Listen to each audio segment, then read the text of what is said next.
رسول بعده اللهم صل وسلم وبارك على سيدنا ومولانا محمد وآله. Ibu-ibu jamaah majelis Syamilah yang dimuliakan oleh Allah, dari pagi tadi sudah mulai dibacakan Al-Quran. Sekarang sudah berapa juz? Sampai ada yang bilang kalau Ustaz Sholih pasti telat. Tidak salah, karena memang itu ujian bagi para jamaah ya. Apakah bersabar atau pulang? Alhamdulillah ternyata masih bersabar. Kenapa? Karena senaknya belum dikeluarkan. Tapi bukan itu. Yang dicari oleh jamaah Syamilah adalah keberkahan Al-Quran. Sebelum doa dipanjatkan tidak ada yang pulang, karena yang ditunggu adalah doanya. Kita khatam Quran kalau belum didoakan itu seperti orang setelah makan belum minum, setelah olahraga belum mandi. Maka keberkahan Al-Quran itu ada ketika kita bersama-sama berdoa kepada Allah. Maka mudah-mudahan pagi hari ini doa yang kita panjatkan diijabah oleh Allah Subhanahu wa Ta'ala. Amin ya rabbal alamin. Dan kita berdoa tempat ini menjadi tempat yang diturunkan rahmat serta keberkahan dari Allah Subhanahu wa Ta'ala. Mungkin baru pertama kali ya Mbak ya, dunia kita dipakai khataman seluruh ini banyak ibu-ibu, luar biasa. Kalau khataman di masjid mah biasa, khataman di rumah-rumah ibu-ibu sudah biasa. Itu khatamannya di kafe. Bentar mas, sabar. Bentar lagi keluar kopinya. Kalau kita khataman, baca Qur'annya di kafe, ini yang luar biasa. Mudah-mudahan kafe dunia kita menjadi kafe syar'i. Amin. Karena dipakai ngaji, dipakai khataman. Oleh karena itu ibu yang dimuliakan oleh Allah, semua sehat. Pulang dari sini mudah-mudahan tambah sehat. Yang punya masalah pulang dari sini masalahnya diselesaikan oleh Allah. Yang punya hutang mudah-mudahan segera dilunasi hutang-hutangnya. Yang apinya paling keras ketahuan. Sebelum kita mulai berdoa pagi hari ini, izinkan saya kita mulai ngaji tafsir ya ibu. Ada yang sudah punya kitab tafsir seperti ini? Ada yang sudah bawa? Apalagi punya aja belum, apalagi bawa. Karena selama ini kalau kita khatamul Quran kajiannya tematik, maka insya Allah mulai hari ini kita ngaji tafsir ya. Tapi memang tempat itu sangat menentukan. Tapi tidak harus. Misalnya ngaji tafsirnya di tempat seperti ini luar biasa. Kalau ngaji tafsir di masjid biasa. Ngaji tafsir di restoran, ngaji tafsir di kebun, di pantai, wah itu yang luar biasa. Mudah-mudahan semakin jauh jaraknya semakin banyak pahalanya. Amin ya rabbal alamin. Saya berharap ibu-ibu punya kitabnya, sehingga pas jadwal saya bawa kitab ini. Kalau belum punya, cukup bawa Quran. Ada yang lupa tidak bawa Quran? Inna lillahi wa inna ilaihi raji'un. Dompet nggak ketinggalan, HP nggak ketinggalan, Quran nggak ketinggalan, biasa. Itu namanya musibah. Maka pagi hari ini kita lanjutkan setelah masa pandemi dulu, kita ngaji tafsir juz amma dari mulai An-Naba. Sekarang kita masuk ke An-Nazi'at ya. Surat An-Nazi'at. Yang bawa Quran bisa dibuka Qurannya. Surat An-Nazi'at. Surat ke-79. Kalau satu surat tentu tidak akan cukup, paling ya setahun baru selesai. Maka pagi hari ini cukup 2 ayat saja. Berapa ayat? 2 ayat. Coba Qurannya ditutup dulu, tirukan saya. A'udzu billahi minasy syaithanir rajim. Bersama.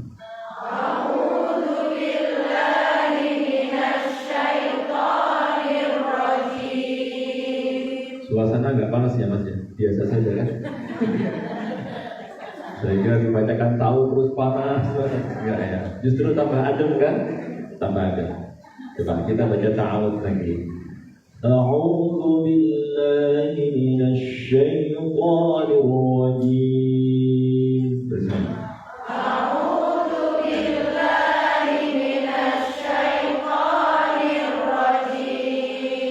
Bismillahirrahmanirrahim. Bismillahirrahmanirrahim. Qurannya ditutup. Kita belajar hafalan. Paling nggak pulang dari sini lumayan dapat 2 ayat. Qurannya ditutup, jangan ada yang itu. Tirukan saya. Wan nazi'ati gharqa. Coba.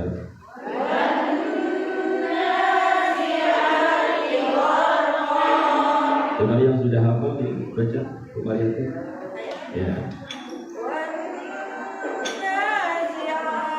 Masya Allah, luar biasa. Gimana kalau diurutkan sampai belakang? Besok pasti pulang, gak ada yang mau hadir. Suruh setoran. Ya, tidak akan saya suruh setoran. Dihafalkan di rumah. Paling gak ini tabungan kita. Hafalan itu adalah tabungan kita.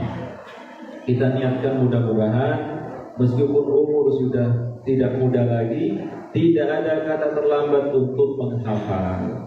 Meskipun hanya setengah ayat, 1 ayat, 2 ayat. Pulang dari sini insya Allah kita hafal 2 ayat. Tirukan saya lagi ya. Wan nazi'ati gharqa. Coba.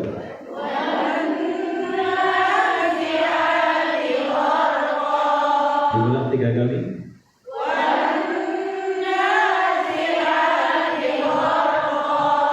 Dua.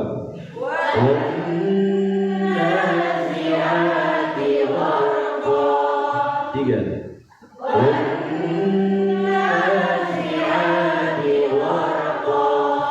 Kalau belum hafal atau belum memahami artinya, mungkin kita masih meraba-raba. Tapi kalau sudah tahu artinya, begitu mudah ayat ini kita hafalkan. Karena menyangkut akhir dari kehidupan kita. Wan nazi'ati gharqa. Coba lagi.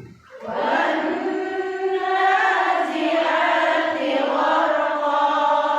Sudah hafal? Kita lanjutkan ayat berikutnya. Setorannya nanti sebelum pulang 1 persatu setoran. Kalau belum hafal, pulangnya besok pagi. Sudah hafal kan? Kita lanjut ayat kedua. Wan nasyitati nashqa. Coba. Wan nasyitati nashqa. Jangan kebalik ya. Yang pertama, wan nazi'ati gharqa. Yang kedua, wan nasyitati nashqa. Wan nasyitati nashqa. Al-Quran ya, Al-Quran begitu banyak ayat-ayat yang diulang. Jadi sebetulnya menghafal Quran itu lebih mudah. Kenapa? Karena 85% ayat-ayatnya itu berupa pengulangan. Kalau tidak percaya, misalnya di dalam surat 55. Surat apa? Surat 55, surat Ar-Rahman. Ada 31 ayat yang diulang-ulang, bunyinya sama. Ada yang hafal? Apa bunyinya? Fabi ayyi ala'i rabbikuma tukadziban. Fabi ayyi ala'i rabbikuma tukadziban. Siapa yang enggak hafal ayat itu? Kita bisa minum. Apa pesan minumnya? Kopi. Fabi ayyi ala'i rabbikuma tukadziban. Tadi malam kita bisa tidur. Fabi ayyi ala'i rabbikuma tukadziban. Tadi pagi sarapan, kemarin sore bakmi. Fabi ayyi ala'i rabbikuma tukadziban. Nikmat Tuhanmu yang manakah yang engkau dustakan? Tidak ada yang bisa kita dustakan. Sampai di tempat ini kita bisa duduk, ruangannya sejuk, itu juga fabi ayyi ala'i rabbikuma tukadziban. Kita ngaji tidak kepanasan, kumpul lagi dengan teman-teman sahabat surga, itu juga fabi ayyi ala'i rabbikuma tukadziban. pulang bawa pahala, dosa diampuni, itu juga fabi ayyi ala rabbikum tukadziban. Maka kata Allah, nikmat Tuhanmu yang manakah yang kau dustakan? Tidak ada. Kita tidak bisa meninggalkan begitu saja nikmat dari Allah. Kita hari ini masih sehat. Fama bikum min ni'matin faminallah. Tidak ada satupun nikmat yang kita rasakan kecuali semua berasal dari Allah. Ibu-ibu yang paling belakang bisa mendengar suara saya? Apa saya harus ke sana untuk menyimak hafalan? Enggak, cukup duduk manis di sana, kalau ngantuk tidur. Tapi insya Allah nggak tidur ya. Mau tidur nggak jadi setelah disuruh. Nah, di dalam surat An-Nazi'at ini juga ada pengulangan. Coba kalau kita perhatikan ayat yang pertama. Wan-nazi'ati gharqa wan-nasyiqati nashqa. Pada ayat keduanya ada nasyiqati nashqa. Juga pengulangan. Nanti akan kita jumpai lagi pengulangan demi pengulangan. Sehingga kalau kita serius menghafal Quran, sebetulnya hanya 2,5% saja kata yang baru. 85%-nya, 75% atau bahkan 85%-nya itu berisi pengulangan. Diulang-ulang. Ayat pertama surat Al-Baqarah ada yang hafal? Alif Lam Mim. Ayat pertama surat Ali Imran bunyinya apa? Alif Lam Mim juga. Surat As-Sajdah Alif Lam Mim lagi. Luqman Alif Lam Mim lagi. Kalau Yasin cuma satu. Yasin tok. Jadi sebetulnya mudah menghafal. Tapi apakah kita hanya sekedar menghafal? Tentu tidak. Mudah-mudahan ibu-ibu yang sudah menghafal ini tidak berhenti pada menghafal, tapi juga belajar tafsirnya, mentadabburi ayatnya, berusaha untuk bisa mengamalkan kandungannya. Hari ini kita belajar 2 ayat. Apa tadi bunyinya? Wan-nazi'ati gharqa wan-nasyiqati nashqa. Surat An-Nazi'at ini adalah surat yang diturunkan oleh Allah ketika Rasulullah masih di kota mana? Kota Mekah. Jadi di dalam Al-Quran itu hanya ada 2 kota tempat diturunkannya. Kalau tidak Mekah, Madinah. Jogja nggak ada Quran diturunkan di Jogja. Bahkan di Mesir, di Yaman, di sekitarnya tidak ada satupun ayat yang diturunkan di sana. 30 juz Al-Quran, 114 surat, semuanya diturunkan di 2 kota ini. Kalau tidak Mekah, Madinah. Maka umroh itu hanya kalau tidak Mekah, Madinah. Bisa nggak saya pengen umroh ke Australia? Itu bukan umroh, jalan-jalan namanya. Mekah, Madinah, tempat diturunkannya ayat-ayat Al-Quran. Sehingga Rasulullah itu menghabiskan waktunya selama 23 tahun. Berapa tahun? 23 tahun, 13 tahun di kota Mekah dan 10 tahun di kota Madinah. 23 tahun itu Al-Quran diturunkan. 23 tahun itu Rasulullah menghafalkan dan mendakwahkan. Jadi kalau kita baru setahun menghafal Quran itu belum seberapa. Nabi itu 23 tahun. Kita tahu lama banget. Rasulullah 23 tahun. 13 tahun di kota Mekah, 10 tahun hingga wafatnya di kota Madinah. Pertama kali Al-Quran diturunkan di mana? Di kota Mekah. Al-Quran di kota Mekah bisa dikatakan mendominasi, terutama yang kita bahas yang hari ini.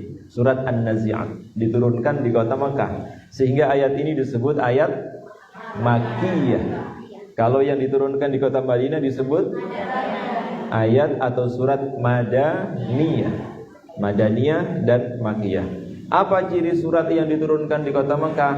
Di antaranya adalah ayat-ayatnya berisikan tentang akidah, tentang tauhid, tentang keyakinan kepada Allah, tentang keimanan, tentang hari akhir, tentang kematian, tentang pahala. Semua diturunkan di kota Mekah. Sebagaimana 2 ayat di awal surat An-Nazi'at ini. Ada yang pernah ke Gua Hira? Gak boleh katanya. Kalau sama Ustadz boleh. Di tempat itu Rasulullah SAW pertama kali menerima wahyu. Selama 13 tahun Rasulullah berdakwah di tengah kaumnya, termasuk mengingatkan mereka tentang adanya kematian, bahwa kematian itu tidak mengenal usia. Betul? Putranya Pak Ridwan Kamil itu umurnya baru 22 tahun atau 23 tahun, sudah meninggal dunia duluan. Apakah kematian itu menunggu kita tua? Tidak ada jaminan. Bahwa orang yang meninggal dunia pasti tua belum tentu, yang masih muda banyak. Bahkan bayi procot banyak yang mati. Ada yang juga meninggal dunia ketika masih dalam kandungan. Tidak ada yang bisa menjamin jatah umur kita berapa. Maka alangkah baiknya kalau kita lebih banyak dikenal penduduk langit daripada penduduk bumi. Siapa sih yang kenal Eril? Nggak ada yang kenal kan sebelumnya? Yang dikenal hanya bapaknya, yang dikenal hanya ibunya. Tapi begitu meninggal dunia, yang takziah, yang mendoakan, yang mensolatkan jutaan umat manusia. Kemarin ibu lihat pemakamannya, Masya Allah, luar biasa. Itu ibrah yang luar biasa. Sebelumnya dia tidak dikenal, tapi dikenal setelah kematiannya. Ada orang yang seperti itu. Sebaliknya ada orang yang dikenal di dunia, semua orang tahu, artis, tapi ketika meninggal dunia semua meninggalkan dan semua melupakannya. Na'udzubillah min dzalik. Dia meninggal dunia sebatang kara. Ditemukan jenazahnya sudah membusuk di dalam kamar. Tidak ada yang berani mendekat, semua menjauhi dan meninggalkannya. Padahal sebelumnya dia famous, artis. Sebaliknya ada orang yang tidak dikenal. Bahkan dahulu ada sahabat Nabi yang ketika meninggal dunia dimandikan oleh malaikat. Yang memandikan malaikat. Kemarin kan diceritakan pas umrah, diceritakan oleh Ustaz Junaid itu kan, ada salah seorang sahabat Rasulullah yang ketika meninggal dunia dimandikan oleh malaikat. Loh, kok bisa dimandikan malaikat? Apa tidak sempat dimandikan keluarganya? Singkat cerita, sahabat ini adalah pengantin baru. Pengantin baru setelah malam pertama, pagi harinya perang Uhud. Yang kemarin, coba angkat tangan yang kemarin umrah. Saya doakan semua, mudah-mudahan yang tidak angkat tangan pun bisa berangkat umrah. Amin. Kita berangkat bareng-bareng lagi ya ibu-ibu ya. Ini doa loh, doa. Insya Allah pulang dari sini dikabulkan oleh Allah. Jangan sampai kita, saya hutangnya masih banyak. Jangan ya gitu. Siapa tahu ada malaikat lewat, Allah kemudian memberikan kemudahan kepada kita untuk melunasinya. Di Uhud itu yang kemarin kita doakan, jenazah syuhada Uhudnya itu ada di antara sahabat yang pada saat meninggal dunia itu dimandikan oleh malaikat. Kenapa kok bisa dimandikan malaikat? Ternyata pada saat hari Uhud itu terjadi pada tanggal 15 Syawal pada tahun ketiga Hijriah. Sahabat ini saking semangatnya menyusul Rasulullah SAW, lupa kalau belum mandi wajib, ikut maju ke medan perang sampai akhirnya meninggal dunia.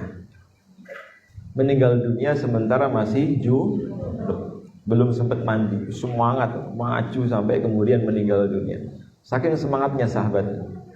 Nah, pada saat meninggal dunia Rasulullah melihat bahwa jenazah sahabat ini dimandikan oleh para malaikat. Ketika ditanyakan keluarganya, oh memang seperti itu yang terjadi. Insyaallah. Ada juga orang yang tidak dikenal di bumi tapi dikenal viral di dunia malaikat. Dia menggendong ibunya dari Yaman sampai Mekah untuk bisa menunaikan ibadah haji. Sekarang kan jamaah haji sudah semua berangkat. Jamaah asal Indonesia hari ini, besok terakhir berangkat. Kloter 20, 21 berangkat. Kalau ada tetangga, saudara yang berangkat haji, titip doa. Titip doa. Mudah-mudahan kita bisa menyusul. Walaupun waiting listnya Jogja sekarang 65 tahun. 65 tahun. Itu yang update terbaru. Mudah-mudahan besok ada perubahan ya. Siapa tahu bisa haji plus nunggunya hanya 7 tahun, atau furoda, bayar langsung berangkat. Amin Allahumma amin. Pada saat Rasulullah SAW sudah meninggal dunia, sahabat ini bersama dengan ibunya melaksanakan ibadah haji jalan kaki dari Yaman ke kota Mekah. Yang sebelumnya Rasulullah berpesan kepada sahabat Umar, berpesan kepada Ali, wahai Umar, wahai Ali, kalau engkau bertemu dengannya, mintalah istighfarnya, karena dia bukan penduduk bumi, melainkan penduduk langit. Uwais al-Qarni, Masya Allah. Maka tinggal kita pilih mana, dikenal penduduk bumi tapi dilupakan penduduk langit, atau tidak dikenal penduduk bumi tapi dikenal oleh penduduk langit. Nah, kita harus kenal nih nazi'at dan nasyitat. Nazi'at dan nasyitat. Pada ayat yang pertama Allah bersumpah. Jadi sampai ayat yang ke 5 itu isinya sumpah semua. Kenapa di dalam Al-Quran ada sumpah? Sumpah itu salah satu tujuannya adalah untuk apa? Meyakinkan. Jadi dengan kalau ketemu teman terus bilang sumpah, saking semangatnya sumpah jadi sumprit. Apa hubungannya sumpah dengan sumprit? Meyakinkan bahwa yang kita lihat, yang kita alami benar-benar terjadi. Orang itu kalau disumpahi dengan tidak, beda kan? Kita kemarin bilang gini, saya kemarin makan bakmi. Dengan sumpah saya kemarin makan bakmi, kira-kira lebih meyakinkan yang mana? Yang kedua, sumpah. Maka ada istilah sumpah. Sumpah itu dijadikan sebagai sarana untuk menguatkan konteks pembicaraan, sebagaimana Allah. Padahal Allah itu kalau tidak bersumpah pun kita harus percaya. Kenapa Allah harus bersumpah? Salah satu hikmahnya adalah saking lalainya umat manusia. Sebagaimana kenapa Al-Quran itu seringkali diulang-ulang ayatnya, salah satunya adalah karena manusia adalah makhluk yang mudah lupa, gampang lali, utangi lali apa meneh. Banyak yang lupa. Maka diingatkan kita oleh Allah agar kita tidak lupa. 2 ayat yang baru aja dihafalkan sekarang udah lupa. Belum juga pulang sudah lupa. Ini Quran itu memang luar biasa kok. Qurannya belum ditutup sudah lupa. Apalagi kita berdiri udah lupa apa tadi ya? Yang diingat makanan, nazi'at jadi apa gitu. Ada nazi'at, ada nasyitat. Siapa nazi'at itu? Ibu harus kenal. Harus kenal. Kalau bisa kenalan dulu. Nazi'at itu adalah nama dari salah satu malaikat Allah. Jadi malaikat itu bukan hanya 10. Tidak hanya Jibril, Mikail, Israfil, Izrail, Munkar, Nakir, Malik dan Ridwan saja. Jumlah malaikat itu lebih banyak dibanding jumlah makhluk yang ada di alam semesta ini, daripada jumlah manusia. Jumlah malaikat itu lebih dari 10. Tidak hanya Jibril, tidak hanya Mikail, tidak hanya Munkar dan Nakir. Ada beberapa malaikat yang mungkin kita belum tahu, kita belum kenal. Padahal kita nanti pasti akan bertemu. Bahkan setiap harinya dia selalu menyertai kita. Salah satunya adalah malaikat hafadhah. Malaikat siapa? Malaikat hafadhah. Siapa malaikat hafadhah itu? Malaikat yang selalu menjaga kita. Contoh, ketika kita tidur, ngorok nggak kalau tidur? Kalau nggak ngorok tapi tetap mangap. Tapi anehnya, tidak ada seekor kecoa pun masuk ke dalam mulut kita. Lobang dalam tubuh kita kan banyak. Ada 2 lobang telinga, lobang hidung, belum juga mulut.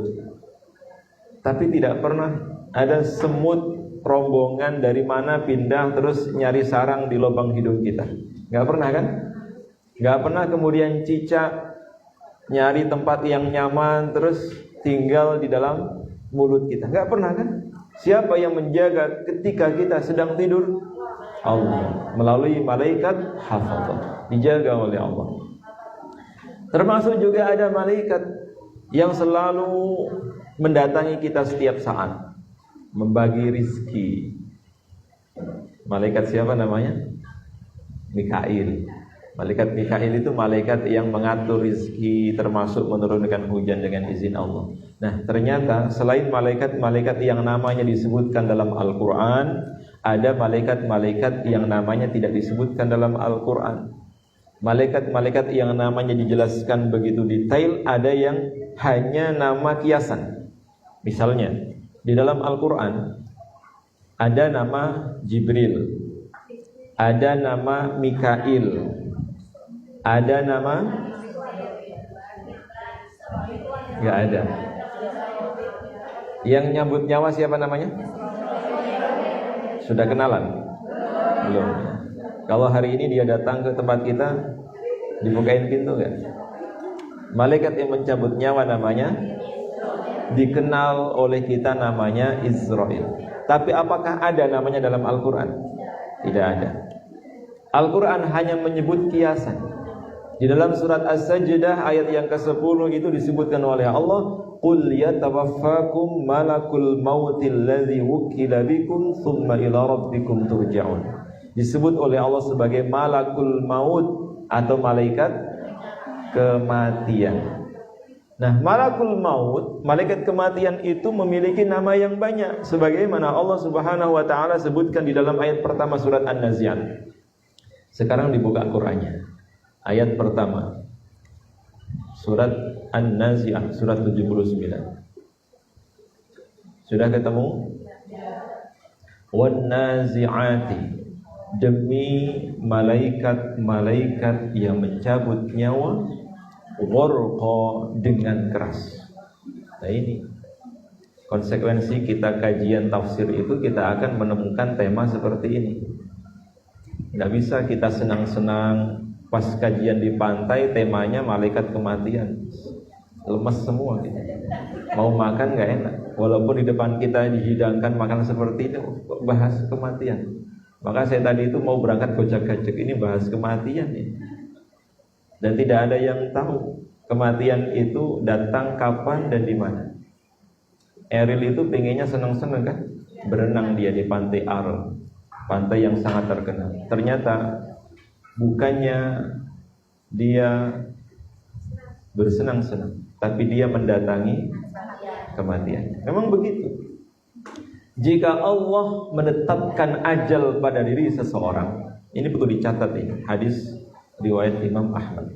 Jika Allah menetapkan ajal pada diri seseorang, maka orang tersebut akan dijadikan oleh Allah memiliki hajat untuk mendatanginya.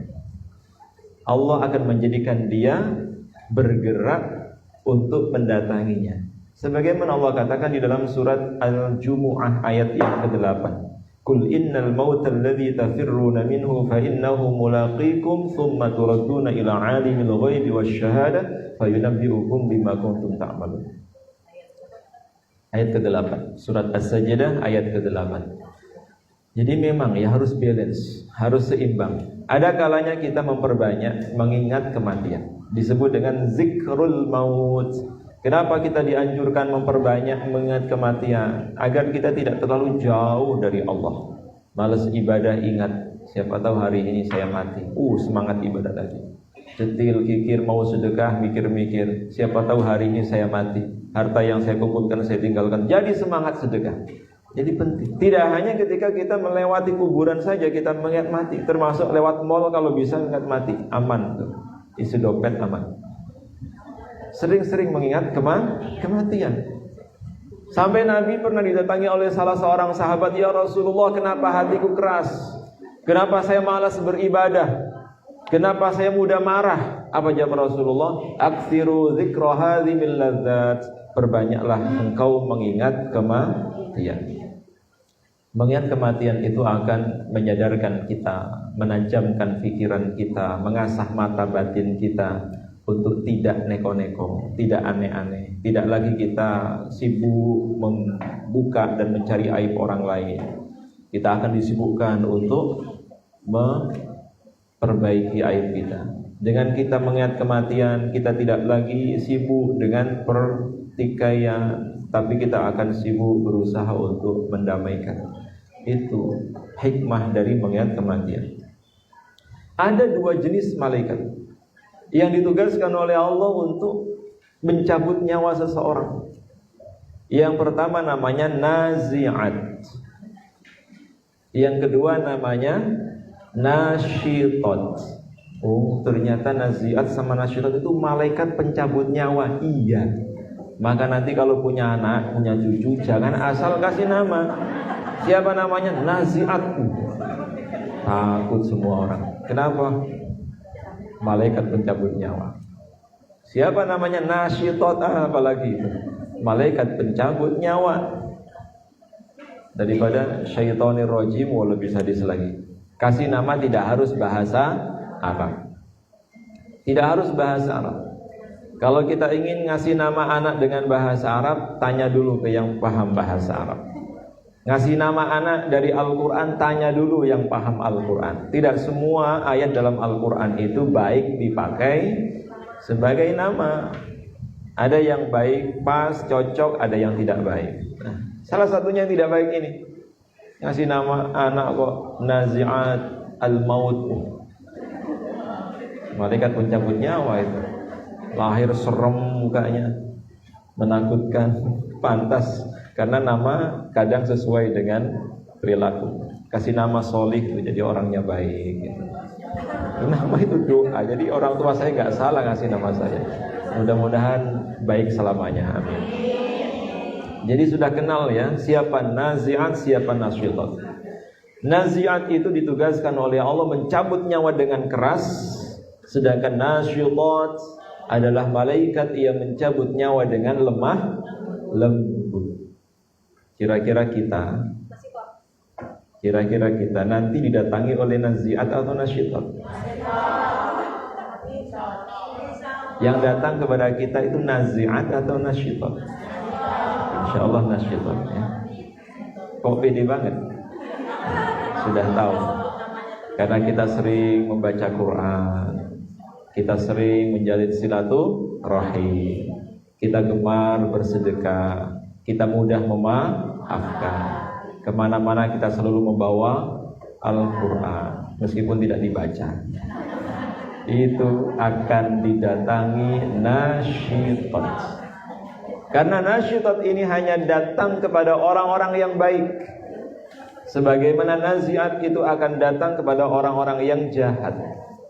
Jadi tidak akan pernah salah. Orang yang baik, baik dengan siapapun, baik dengan tetangga kanan kiri, baik dengan sahabat, baik dengan orang lain, yang datang menjemput nyawanya nanti adalah nasyitot.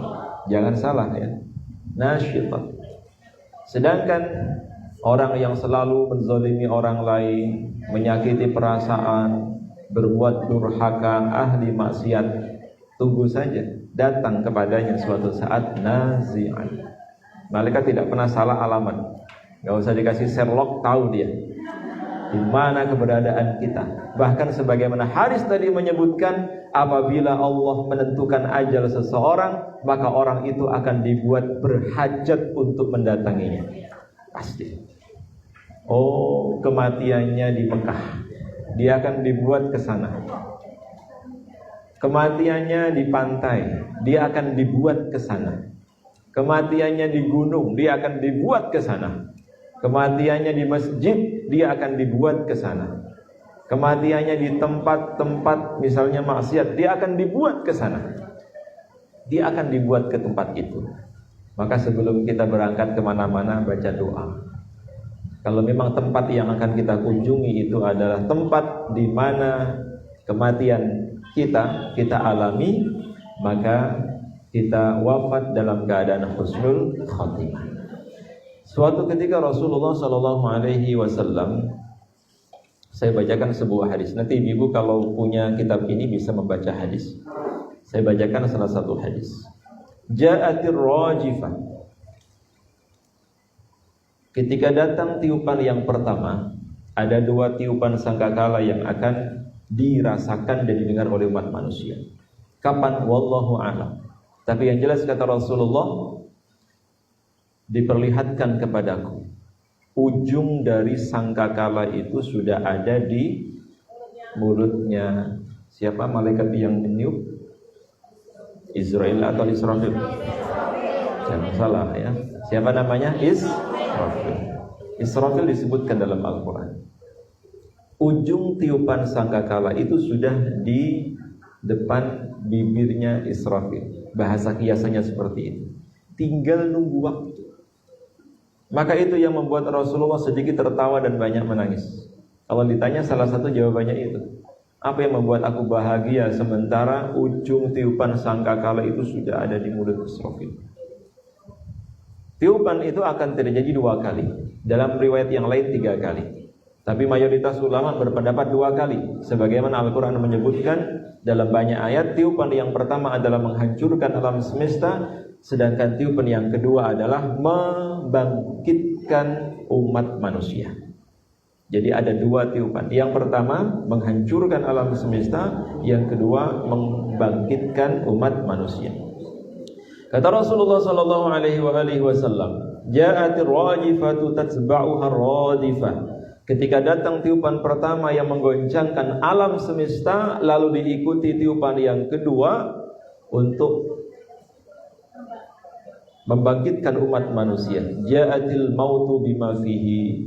Maka datanglah kematian dan apa-apa yang ada di dalamnya.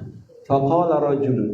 Lalu ada seseorang yang bertanya kepada Rasulullah, "Ya Rasulullah, wahai Rasulullah, ara'aita, bagaimana menurutmu in ja'altu salati kullaha 'alaika?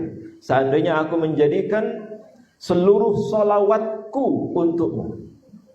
Aku jadikan seluruh salawatku untukmu. Dari mulai bangun dia sudah bersolawat kepada Nabi, sampai dia kembali tidur dia bersolawat kepada Nabi. Hari-harinya diisi dengan solawat. Tapi tidak harus pakai rebana ya. Solawat itu adalah ungkapan ketaatan kita kepada Allah sebagai bentuk rasa cinta kita kepada Rasulullah. Maka orang yang bersolawat itu sebagaimana ibadah lainnya hendaknya khusyuk, bukan malah joget-joget.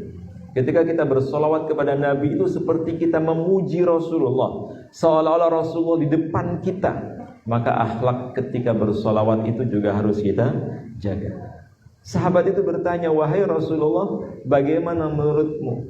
Seandainya aku jadikan seluruh hidupku, sepanjang hayatku untuk bersolawat kepadamu." Qala, Rasulullah kemudian bersabda, perhatikan hadis ini. "Idzan, kalau begitu, yakfikallahu ma ahammaka, niscaya Allah akan mencukupi semua kebutuhanmu, min dunyaka, dari seluruh kebutuhan duniamu, wa akhiratika, dan kebutuhan akhiratmu, wa yughfaru dzambaka, serta mengampuni dosa-dosamu." Itu salah satu keutamaan sholawat. Siapa yang paling banyak bersolawatnya kepada Rasulullah, maka dia adalah orang yang paling dekat dengan Rasulullah sallallahu alaihi wasallam. Serta solawat ini sebagaimana sedekah, solat malam, ibadah yang dilakukan secara sembunyi-sembunyi, itu bisa menghindarkan dari kematian yang buruk, kematian yang su'ul khotimah. Kalau ada orang yang selalu menjaga kerahasiaan ibadahnya, sedekah diam-diam, disakiti dia tidak membalas, justru dia maafkan, sholat malam dia jaga, maka orang-orang seperti ini akan dihindarkan oleh Allah dari kematian yang buruk. Gak mungkin dia mati misalnya naudzubillah tergencet apa gitu, terbakar dan seterusnya. Dihindarkan oleh Allah dari kematian yang buruk. Kalau seandainya dia meninggal dunia, dia akan meninggal dunia di tempat yang baik, dalam keadaan yang baik. Maka kalau bisa kita punya ini amalan-amalan rahasia yang cukup hanya Allah yang tahu, serta lebih sibuk memperbaiki diri sendiri daripada mencari kesalahan atau aib orang lain. Termasuk ini, orang yang sering bersedekah itu salah satu fadilahnya adalah terhindar dari kematian yang buruk. Sebaliknya dia akan ketemu dengan siapa tadi? syaitan, mengalami kematian yang baik. Maka ada dua keadaan yang disebutkan oleh Rasulullah terjadi pada diri seseorang. Dulu Nabi pernah takziah. Takziah itu kalau kita seperti apa? Bukan layan ya. Takziah itu kalau kita kan datang ke rumah duka, kemudian duduk di kursi di bawah tenda, ngemut permen, makan snack. Kalau takziah yang dijajarkan Rasulullah itu adalah menyolatkan jenazah. Jadi takziah itu bukan hanya datang, duduk, apalagi nggak ketemu sama tuan rumah. Lebih parah lagi ngerasani yang mati. Wah, udah. Itu kalau yang mati bisa hidup lagi, bahaya. Ada nggak orang takziah malah gibah, malah ngerasani yang mati? Ada, banyak, betul Bu Ati, banyak. Contoh? Ada.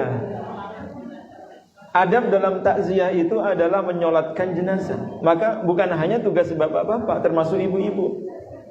Kalau bisa ibu-ibu ketika takziah sudah dalam keadaan suci, atau ketika datang ke rumah duka mungkin belum terbiasa ya, minta izin untuk menyolatkan jenazah. Siapa yang ke rumah duka, takziah maksudnya, dan dia menyolatkan jenazah, maka dia pulang ke rumahnya membawa pahala 1 qirat. Sedangkan barang siapa yang mengantarkan jenazah hingga tempat peristirahatan yang terakhir, maka dia pulang membawa pahala 2 qirat. Rasulullah ditanya sahabat, apa ukuran qirat itu wahai Rasulullah? Beliau menjawab, pahala sebesar gunung Uhud. Jadi takziah itu kalau dilakukan dengan benar, kita pulang takziah membawa pahala sebesar gunung Uhud. Tapi kalau takziahnya hanya ngerumpi, ngerasani yang mati, ngerasani keluarga yang mati, pulang bawa dosa. Maka harus diilmui. Ketika Rasulullah takziah, beliau tidak hanya ke rumah duka, tapi sampai mendahului jenazah. Beliau Rasulullah menunggu di pemakamannya. Jadi setelah ke rumah duka menyolatkan jenazah, Rasulullah mendahului. Jadi boleh mendahului, bukan mendahului masuk ke liang lahat, bukan. Mendahului menunggu jenazah sampai di kuburannya. Ditunggu. Rasulullah seperti itu. Nunggu sampai penggali kuburan itu selesai. Sambil menunggu jenazah datang, Rasulullah waktu itu duduk bersama dengan sahabat lainnya. Beliau mengambil sebuah ranting, lalu beliau memukul-mukulkan ranting itu di tanah. Beliau membuat garis-garis tertentu, lalu beliau pukul-pukulkan ranting itu. Tidak lama setelah itu Rasulullah melihat ke atas. Setelah melihat ke atas, beliau menundukkan pandangannya ke bawah. Lalu beliau bersabda, 3 kali diulang oleh Rasulullah. Perhatikan betul ini. Kata Nabi, ista'idhu min adzabil qabri. Berlindunglah kalian kepada Allah dari azab kubur. Ini menunjukkan azab kubur itu ada. Kalau tidak percaya silahkan dulu. Ada. Sampai Nabi mengatakan berlindunglah kalian tanpa terkecuali. Padahal yang saat itu diujangi oleh Rasulullah itu sahabat. Siapa yang tidak kenal sahabat? Orang yang dekat dengan Nabi, orang yang pasti baik akhlaknya. Tapi kata Nabi, berlindunglah kalian. Minta perlindunganlah kalian kepada Allah dari azab kubur. Sampai 3 kali. Maka kita dianjurkan sebelum selesai sholat, setelah selesai membaca tahiyat sebelum salam, membaca Allahumma inni a'udzubika, salah satunya min azabil qabr, memohon perlindungan dari azab kubur. Ini saya teruskan ceritanya panjang. Sampai jam berapa, Mbak? Ini dipesan sampai jam berapa? Sampai zuhur. Setelah itu Rasulullah SAW melanjutkan kisahnya. Sesungguhnya apabila kematian itu dialami orang baik, jamaah syamilah, insyaallah, orang yang ahlul Quran, ahli sholat malam, ahli sedekah, ahli memaafkan kesalahan orang lain, orang baik, maka sebelum kematiannya, tinggal 2 menit atau 2 detik, Allah utus 2 orang malaikat.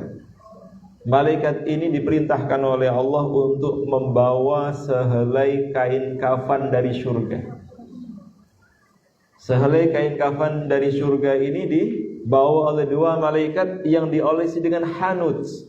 Hanuts itu semacam parfum yang sangat wangi, kasturi, atau kalau bahasa Arabnya misik, ya, kasturi, minyak misik atau kasturi. Kalau ibu-ibu pernah sujud di karpet raudhah, seperti itu. 2 malaikat ini datang membawa sehelai kain kafan yang dilumuri hanuts atau dilumuri minyak kasturi, wangi. Kemudian turun ke dunia ini sampai berada di samping orang yang akan meninggal dunia. Ini malaikat maut belum datang. Jadi prosesnya panjang kalau kita perhatikan terjadinya kematian. Kalau jenengan pernah menunggu pasien atau keluarga yang mengalami nazak itu sakaratul maut, kita bisa menyaksikan fenomena ini.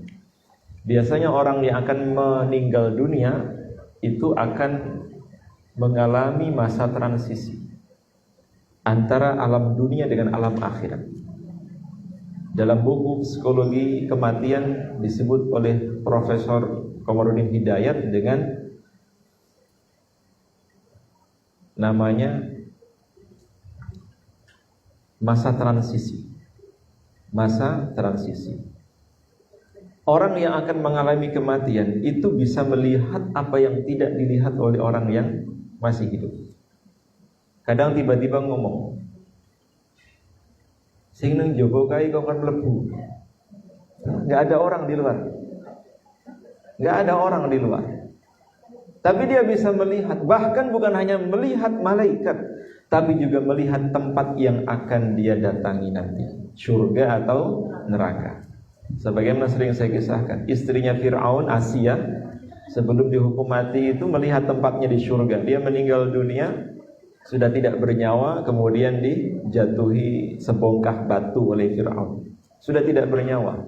Sebelum dia meninggal dunia, dia diperlihatkan tempatnya, surga. Begitu pula ahli maksiat sebelum meninggal dunia diperlihatkan tempatnya. Maka ada orang yang ketika mati itu histeris, teriak-teriak, moh, tidak mau, sampai mungkin menolak. Yang kemarin videonya viral itu sampai ada orang ketika meninggal dunia itu kayak mengusir siapa gitu. Bisa jadi, wallahu a'lam, malaikat yang datang. Sebagaimana Rasulullah dalam hadis sahih ini, apabila seseorang akan mengalami kematian, mudah-mudahan kita yang pertama, amin. Datang malaikat membawa sehelai kain kafan dari surga yang diolesi dengan hanus, lalu dia berdiri di samping orang yang mati. Bulu kuduk saya merinding. Tidak lama setelah itu datang malaikat maut yang kita kenal Israel. Jadi Israel itu baru datang setelah malaikat sebelumnya yang membawa kain kafan itu sudah hadir, sudah tiba. Maka sebagaimana dulu para sahabat itu ketika keluarganya menangisi akan kepergiannya, justru yang akan meninggal dunia itu menenangkan mereka. Kalian tidak perlu menangis, kalian tidak perlu bersedih. Di tempat itu dia menunjuk ada satu sudut musola kecil. Beliau mengatakan, aku sudah menghatamkan 4.000 kali khataman Quran. 4.000. Ketika keluarganya bersedih, justru beliau yang menenangkan mereka, karena beliau tahu tempatnya nanti seperti apa.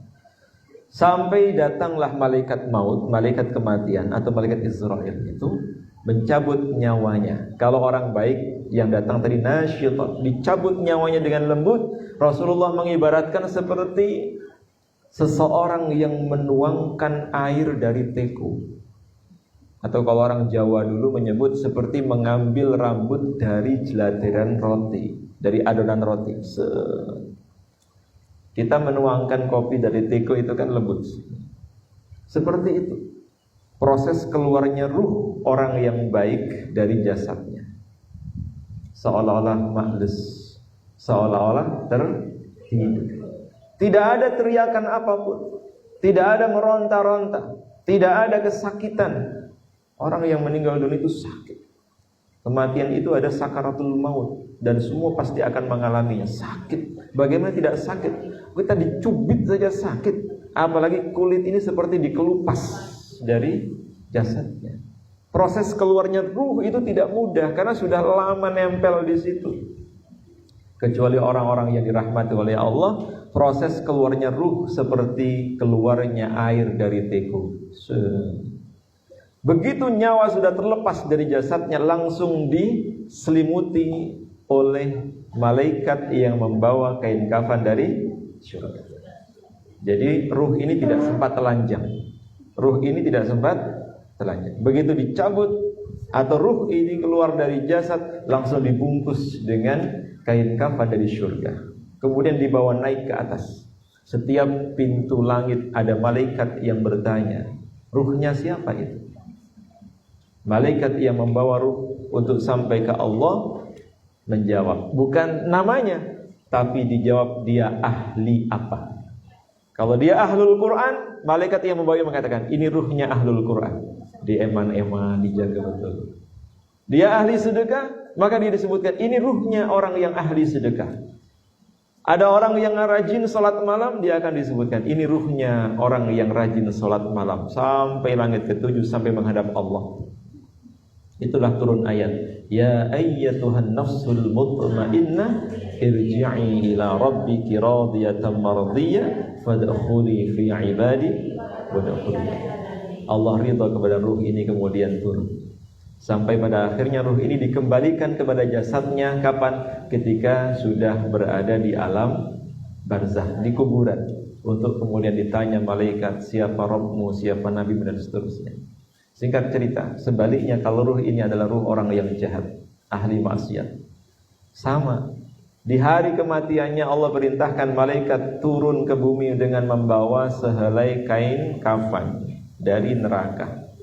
Sampai dia turun di dekat orang yang akan dicabut nyawanya, hingga datang malaikat yang mencabut nyawanya, belum keluar, bahkan keluarnya nazi'ati gharqa, keluar masuk, keluar masuk. Seperti tenggorokan seseorang dimasukkan batang salak pondok. Tahu salak? Pernah lihat batang salak pondok? Atau batang yang ada pakunya? Dimasukkan ke dalam tenggorokannya, ditarik. Sampai mungkin kita mendengar ketika ada orang yang meninggal dunia itu seperti suara gergaji. Itu salah satu gambaran. Ada orang yang meninggal dunianya dengan cara seperti itu.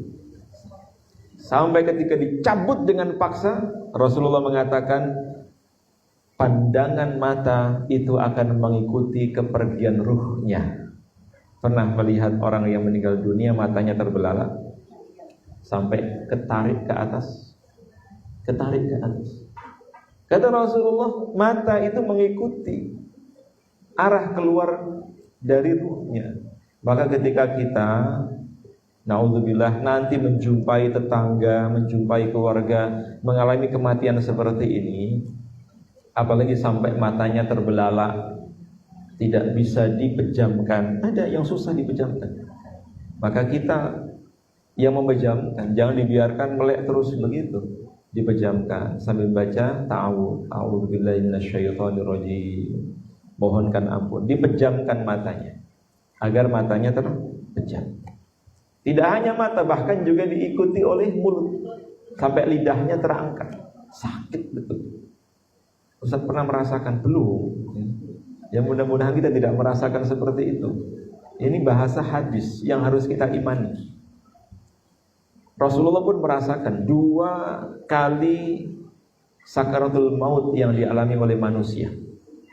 Kenapa sampai Rasulullah merasakan itu? Karena beliau ingin merasakan seperti apa dahsyatnya sakaratul maut. Ternyata luar biasa, sampai malaikat Jibril tidak tega melihat Rasulullah kesakitan seperti itu. Ketika ruh dicabut, langsung dibungkus dengan kain kafan dari neraka itu, kemudian dibawa menghadap Allah. Baru sampai langit pertama sudah mentok, pintu langit tidak akan dibuka.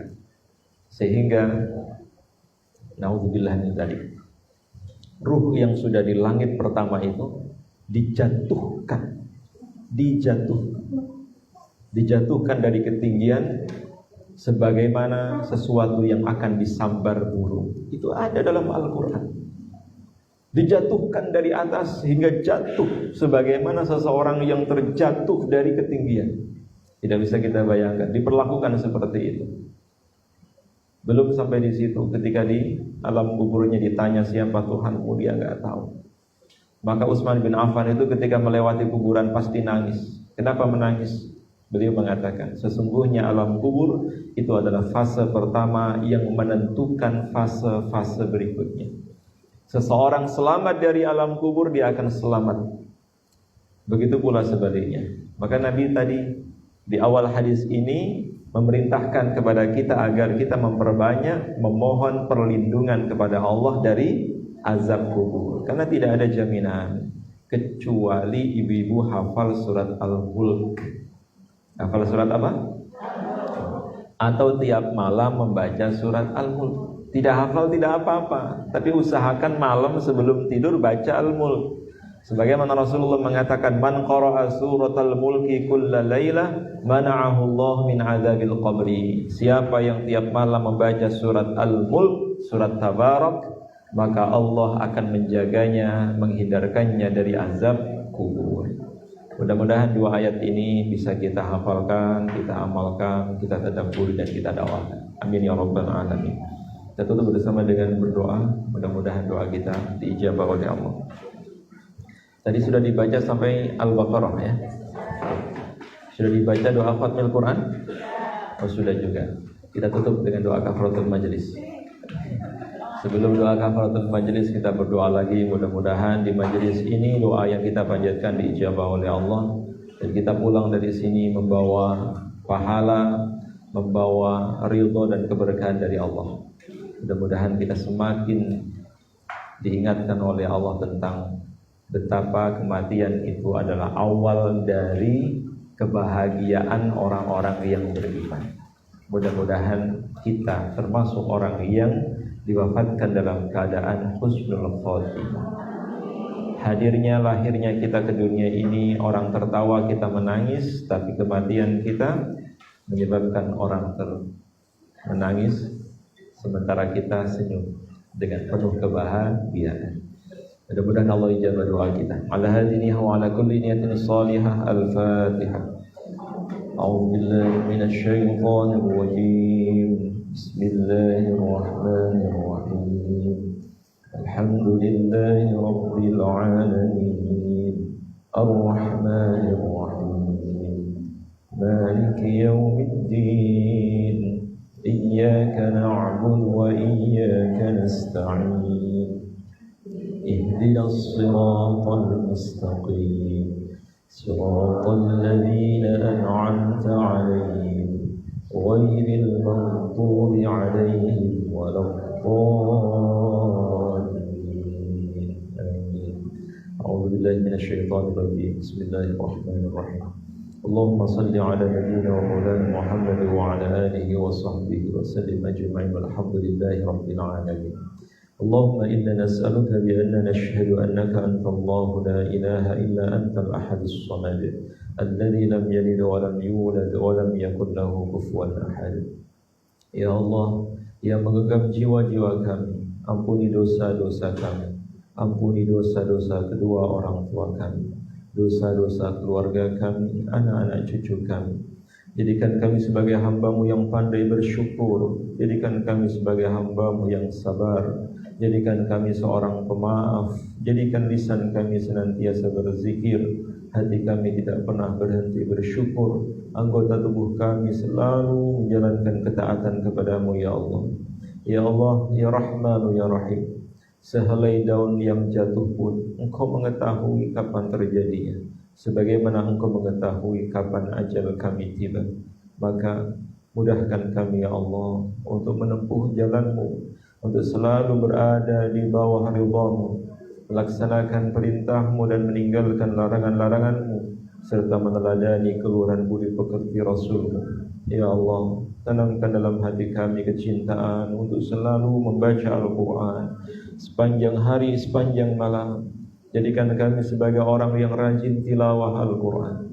Jadikan kami sebagai orang yang rajin bangun malam. Jadikan kami sebagai orang yang rajin bersedekah. Jadikan kami orang yang rajin menjalin tali silaturahim. Jadikan kami orang-orang yang senantiasa Engkau tempatkan di tempat yang mulia ya Allah, di majelis-majelis ilmu, di rumah-rumahmu. Jadikan kami sebagai orang-orang yang Engkau jauhkan dari tempat-tempat yang Engkau murkai ya Allah. Ya Rabbana ya Karim, ya Rabbana ya Rahim. Mudahkan lisan kami untuk senantiasa berzikir. Mudahkan lisan kami untuk melantunkan ayat suci Al-Quran. Mudahkan akhir kehidupan kami dengan ucapan La ilaha illallah Muhammadur Rasulullah. Ya Allah, jaga iman kami, jaga akhlak kami, jaga ibadah kami, berkahi ilmu kami, maafkan segala kekhilafan kami, hapuskan dosa-dosa dan kesalahan kami. Jadikan kami sebagai hamba-hamba-Mu yang selalu berada di jalan ridha-Mu, hamba-Mu yang mudah memaafkan kesalahan orang lain, yang melupakan kesalahan-kesalahan orang lain, yang selalu mengingat kesalahan-kesalahan dirinya sendiri dan selalu berusaha memperbaikinya ya Allah. Ya Rabbana ya Karim, berikan kesempatan kepada kami untuk bertaubat kepada-Mu sebelum ajal menjemput kami ya Allah. Berikan kesempatan kepada kami untuk beristighfar, memohon kepada-Mu, memohon ampunan-Mu sebelum kematian ini terjadi ya Allah. Wafatkan kami dalam keadaan husnul khatimah. Wafatkan kami di tempat yang Engkau ridhai ya Allah. Jadikan akhir kehidupan kami akhir kehidupan yang baik, tanpa meninggalkan hutang, tanpa meninggalkan kesalahan yang masih belum dimaafkan oleh hamba-hamba-Mu ya Allah. Ya Allah, jauhkan segala keburukan dari diri kami. Dekatkan kebaikan-kebaikan kepada kami. Jauhkan ya Allah keburukan-keburukan bagi keluarga kami, keburukan-keburukan dalam harta kami, keburukan-keburukan dalam kehidupan kami. Dekatkan semua kebaikan-kebaikan itu bagi kami ya Allah. Jadikan kami sebagai sahabat yang senantiasa saling menasihati, saling mengingatkan, saling memotivasi dalam ketaatan. Jadikan kami sebagai sahabat hingga surga-Mu nanti ya Allah. Allahumma arhamna bil Qur'anil azim. Rahmati kami dengan Al-Quran ya Allah. Mudahkan kesulitan-kesulitan kami dengan sebab keberkahan Al-Quran ya Allah. Berikan syafaat bagi kami kelak di hari kiamat karena Al-Quran ini ya Allah. Bukakan pintu-pintu surga untuk kami karena Al-Quran ini ya Allah. Perbaikilah akhlak kami dengan Al-Quran ini ya Allah. Jadikan kami sebagai orang tua yang baik bagi anak-anak kami, suami istri yang baik bagi pasangan kami, anak-anak yang baik bagi orang tua kami, tetangga-tetangga yang baik bagi tetangga kami, manusia-manusia yang baik yang Engkau jaga dan Engkau luhurkan budi pekerti dan akhlaknya ya Allah. Ya Allah, mudahkan kami untuk selalu mengajak orang lain dalam ketaatan. Mudahkan kami untuk selalu mengajak orang lain dalam kebaikan. Jadikan lisan kami, tangan kami, kaki kami sebagai wasilah kebaikan-kebaikan bagi orang lain ya Allah, untuk bisa bersama-sama ke jalan ridha-Mu, untuk bisa bersama-sama ke jalan hidayah-Mu. Baik Engkau kumpulkan kami di dunia hingga surga-Mu. Ridhailah apa yang kami lakukan ya Allah, sehingga tidak ada kesulitan bagi kami. Ya Allah, apabila di antara kami ada yang sakit, maka angkat penyakitnya ya Allah. Gantilah sakitnya dengan kesembuhan yang sempurna. Mudahkan ya Allah kesulitan-kesulitannya. Lunaskan semua hutang-hutangnya. Mudahkan semua urusannya. Tunaikan semua hajat-hajatnya. Mudahkan kami untuk bisa ke tanah suci ya Allah, ke Makkah dan Madinah. Luaskan rezeki kami, anugerahkanlah kepada kami rezeki yang luas, rezeki yang barakah, rezeki yang halal dan thayyibah. Anugerahkanlah kepada kami rumah tangga yang sakinah, mawaddah, warahmah. Anugerahkanlah kepada kami ya Allah keturunan yang salih salihah. Wafatkan kami dalam keadaan husnul khatimah. Rabbana atina fid dunya hasanah wa fil akhirati hasanah wa qina adzaban nar wa qina adzaban nar wa qina adzaban nar wa adkhilna al jannata ma'al abrar ya aziz ya ghaffar ya rabbal alamin.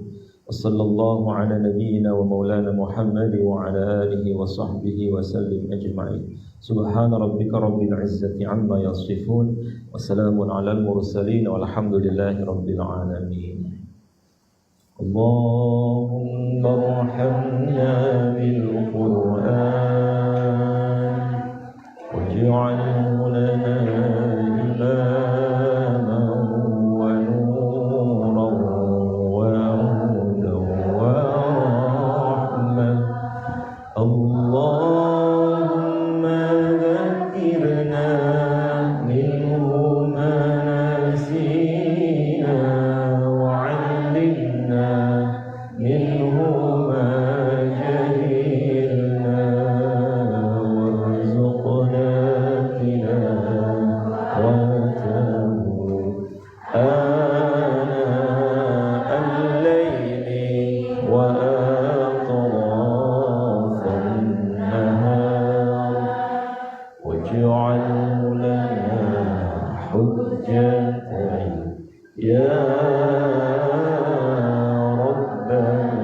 mudah-mudahan doa kita dikabulkan oleh Allah. Sahibul bait pagi ini siapa? Ada 20 ibu ya. Jazakumullah khairan katsiran. Mudah-mudahan Allah membalas kebaikan sahibul bait pagi hari ini dengan keberkahan bagi